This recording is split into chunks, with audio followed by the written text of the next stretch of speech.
நெல்லை மாவட்டம் பாளையங்கோட்டையில் காதல் விவகாரத்தில் பத்திரப்பதிவுத்துறையில் இரு தரப்புக்கும் மோதல் ஏற்பட்டிருக்கிறது. இதனால் அங்கு பரபரப்பான சூழல் நிலவி வருகிறது. இது தொடர்பான முழு விவரங்களோடு இணைகிறார் நமது செய்தியாளர் ராமசுந்தரம். வணக்கம் ராமசுந்தரம், இது தொடர்பான முழு விவரங்கள்.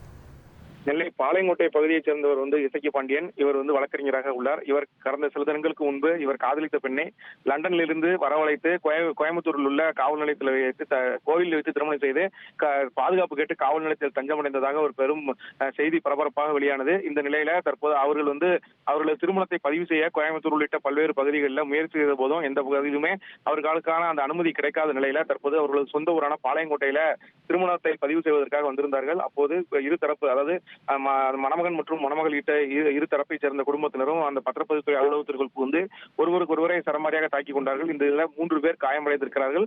3 பேரும் தற்போது நெல்லை அரசு மருத்துவக் கல்லூரி மருத்துவமனையில் அனுமதிக்கப்பட்டிருக்கிறார்கள்.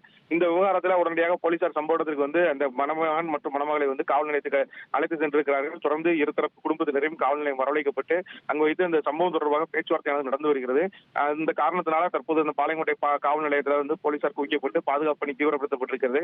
இரு தரப்பை சேர்ந்த குடும்பத்தினரும் அப்பகுதியில் குவிந்திருப்பதால் ஒரு பரபரப்பான சூழல் நிலவி வருகிறது.